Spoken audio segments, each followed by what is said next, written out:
Di video kali ini saya akan memberikan rekomendasi 12 Google Font yang bisa kita gunakan untuk project UI UX design kita secara gratis tentunya.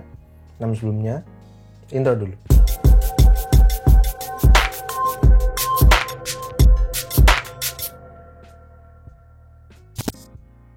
Terima kasih kepada Nagoster yang telah menjadi sponsor video kita kali ini. Nagoster adalah salah satu penyedia layanan domain dan hosting terbaik di Indonesia. Website kamu jadi lebih cepat dibuka, keamanan terjamin, harga relatif terjangkau, dan tim support tersedia 24 jam. Saya percaya dengan Nagoster karena saya sendiri menggunakannya untuk website pribadi saya, kukuhaldi.com. Beli hosting di Nagoster sekarang dan dapatkan diskon hingga 75% serta gratis domain dan SSL. Jangan lupa gunakan juga kode kupon kukuhaldi untuk mendapatkan diskon tambahan sebesar 10% dan bonus aset file Adobe XD dan Figma dari desain yang pernah saya buat. Halo semuanya, kembali dengan saya Kuku Haldianto, seorang UI UX designer dari dusweb.com. Kalau di minggu-minggu lalu kita sudah bahas tentang situs penyedia foto gratis, kemudian ada situs penyedia ilustrasi gratis, lalu ada situs penyedia icon gratis.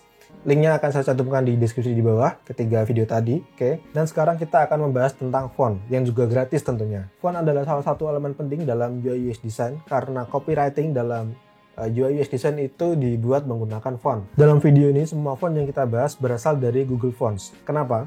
Yang pertama, karena free for commercial use.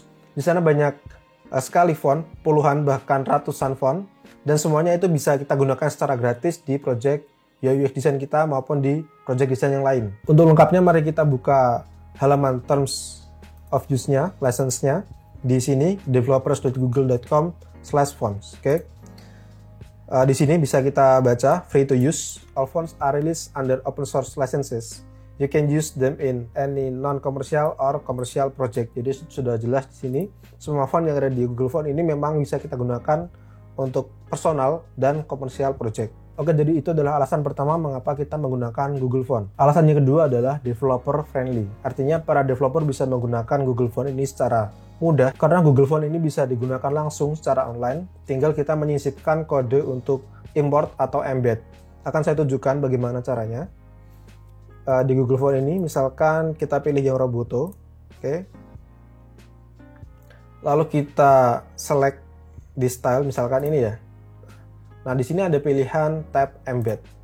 Nah, bisa kalian copy linknya ini atau import ini di CSS-nya seperti itu. Jadi developer langsung bisa menggunakan kode ini di kodenya tanpa mengeload fontnya secara manual.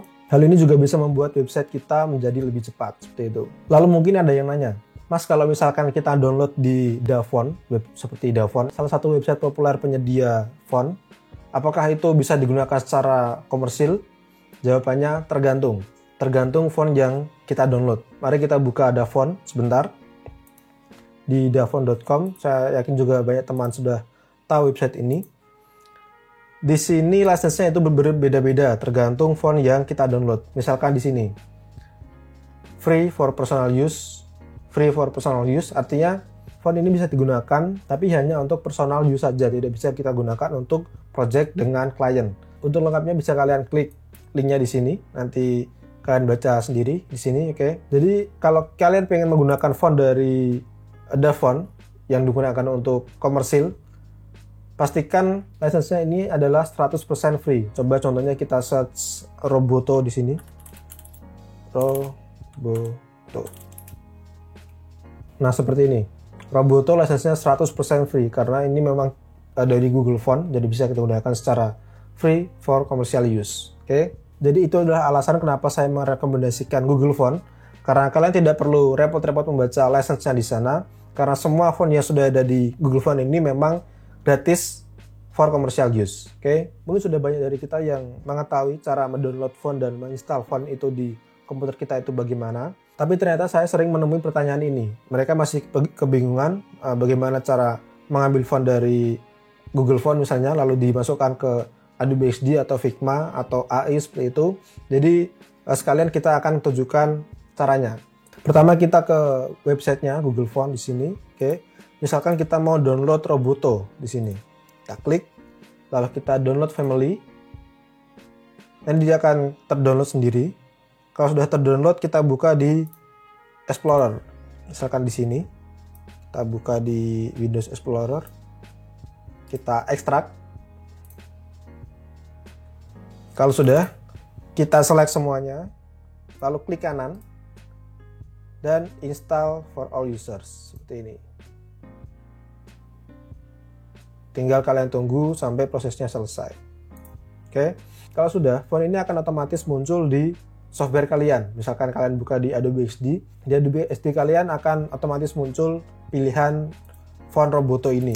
Tapi beda kasusnya dengan di Figma. Untuk Figma, kita harus merestart ulang softwarenya, software Figma-nya, supaya font ini terdeteksi di software Figma kita, biar bisa muncul di sini, Oke.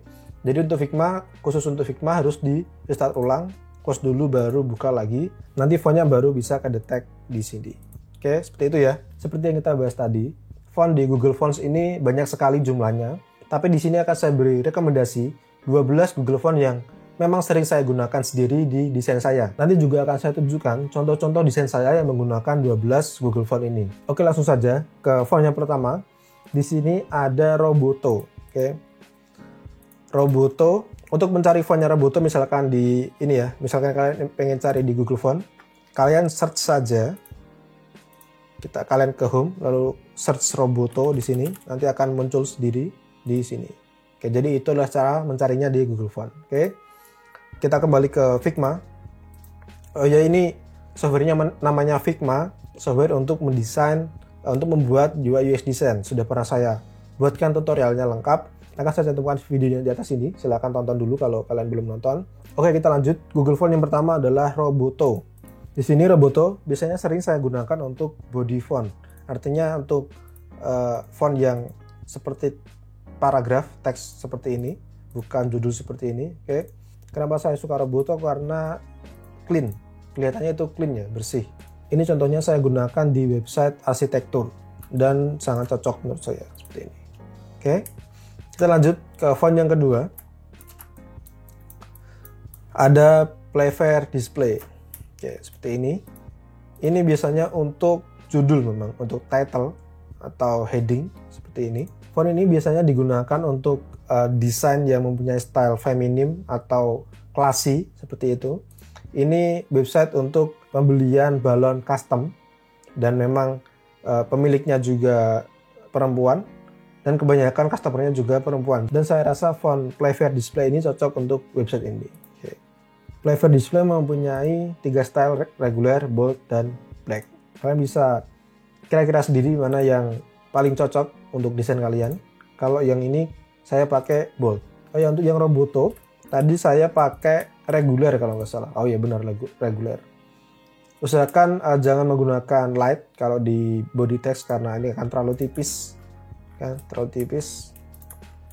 Minimal gunakan yang reguler. Oke, seperti itu. Kita lanjut ke font yang ketiga. Sini ada Montserrat. Saya yakin sudah banyak teman yang mengetahui tentang font ini. Ini saya gunakan di title. Nah, seperti ini, Montserrat. Saya menggunakan yang extra bold kali ini. Ada banyak sekali stylenya dari thin sampai black. Seperti itu. Biasanya Montserrat ini digunakan untuk style yang manly atau yang bold, yang strict atau strong. Kalau di sini saya menggunakannya di website untuk penyedia rumah sementara. Karena ini rumah, jadi harus menunjukkan kekuatan rumahnya. Jadi untuk fontnya juga harus terlihat strong seperti itu. Jadi saya menggunakan Montserrat di website ini. Kita lanjut di font yang keempat. Di sini ada Poppins. Ini salah satu font favorit saya karena terlihat sangat clean juga seperti ini. Saya sangat sering menggunakan Poppins ini di desain-desain saya. Bahkan di menunya ini juga saya menggunakan Poppins juga. Ya, seperti itu ya. Untuk stylenya, Poppins punya banyak juga dari thin sampai black. Kalau di sini yang di heading ini saya menggunakan yang medium. Oke, seperti itu. Kita lanjut ke font yang kelima. Di sini ada Laura. Laura ini adalah salah satu font kursif seperti Playfair tadi ya. Tapi ini ujung-ujungnya ini lebih rounded seperti ini. Oke. Ini saya gunakan di website coffee shop, jual kopi. Seperti itu. Seperti ini contohnya. Untuk stylenya sendiri, Laura ini mempunyai 4, roman, reguler, roman, medium, dan bold. Oke. Dan yang ini saya menggunakan reguler. Seperti itu. Kita lanjut ke font yang ke-6. Di sini ada Oswald. Oswald ini salah satu font yang ramping. Jadi kalau kalian pengen atau butuh font yang ramping, Oswald ini bisa menjadi salah satu alternatifnya. Ini saya gunakan di website arsitektur. Dan ini yang saya gunakan itu extra light. Extra light gak apa-apa kalau kita gunakan di heading seperti ini karena dia besar, jadi tetap masih mudah dibaca. Itu ya. Ada banyak juga stylenya di sini sampai bold. Coba kita ganti semi bold mungkin. Nah, dia jadi nggak ini sudah beda feel-nya ya kan. Untuk website ini memang cocoknya itu di extra light seperti itu. Kita lanjut ke font yang ke-7. Di sini ada Nunito Sans. Saya sering menggunakan Nunito Sans ini untuk Instagram saya, konten Instagram saya. Di sini yang body text-nya saya menggunakan Nunito Sans reguler. Cuma ada 2, reguler dan semi bold. Atau mungkin saya aja yang nggak install semuanya ya. Tapi di sini cuma ada 2, reguler dan semi bold. Di sini karakteristiknya itu lebih ke seperti bulat-bulat ya. Selain Nunito Sans juga ada Nunito saja kalau nggak salah. Nah seperti ini. Kalau Nunito itu ujung-ujungnya lebih bulat seperti ini. Kalau yang Sans itu kotak. Coba kita ganti. Nah seperti ini, kotak. Ini cocok digunakan untuk body text. Oke, seperti itu. Kita lanjut ke font yang ke-8. Di sini ada Bebas New. Font ini mirip Oswald tadi, namun bedanya kalau Bebas New ini dia tidak punya font huruf kecil. Maksudnya gini. Kalau saya tulis huruf kecil di sini cuma A, di sini tetap keluarnya besar. Seperti itu. Kapital maksudnya, bukan besar ya. Besar kecil itu kan ukuran. Tapi ini kapital. Jadi semua fontnya itu kapital. Jadi kita tidak bisa menggunakan font yang non kapital di sini. Oke, seperti itu. Bebas New ini juga menunjukkan strong, kekuatan di brandnya. Kalau di sini saya menggunakannya di website untuk web security consulting, internet security seperti itu. Jadi untuk menunjukkan kekuatan pengamanan, saya menggunakan Bebas New ini biar memperkuat brandnya. Selain itu juga saya menggunakan Bebas New di sini karena memang mirip dengan logonya. Gitu. Oke. Untuk stylenya sendiri, Bebas New ini cuma mempunyai satu style, jadi cuma reguler. Kita tidak bisa mengganti stylenya di sini. Oke. Kita lanjut ke font yang ke-9. Di sini ada DM serif text. Ini juga mirip dengan Playfair display, tapi kalau Playfair itu ada sisi-sisi yang tipis. Coba kita ganti ya. Playfair display. Kita ganti bold. Nah bisa kita lihat di sini ada sisi-sisi yang sangat tipis seperti ini. Di sini juga tipis.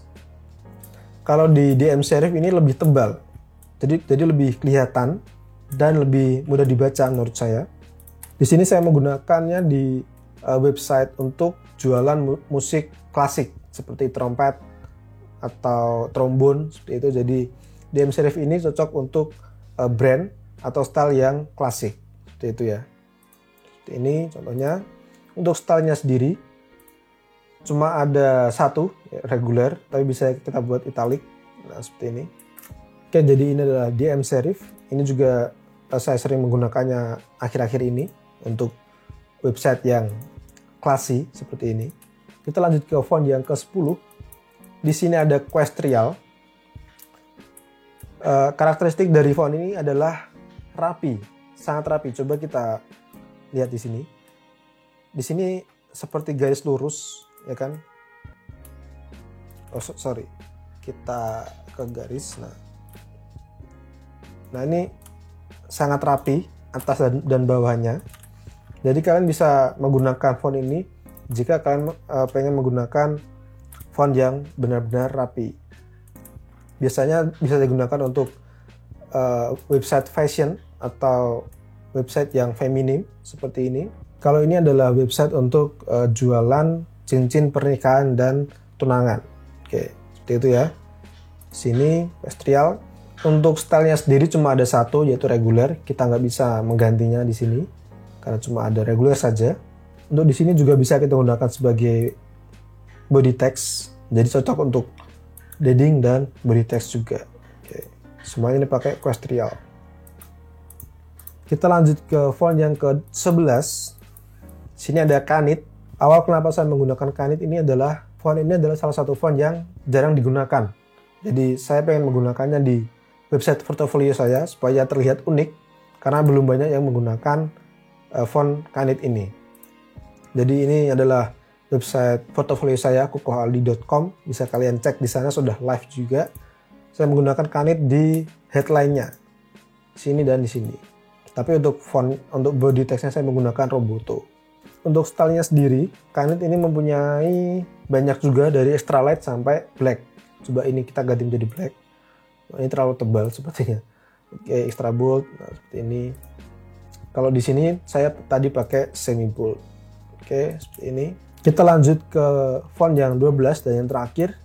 Di sini ada Quicksand. Quicksand ini mempunyai karakteristik yang playful, artinya cocok untuk anak-anak atau untuk hewan peliharaan atau untuk permainan game seperti itu. Karena di ujung-ujungnya Quicksand ini rounded, lingkaran-lingkaran seperti ini, bunder-bunder, kan?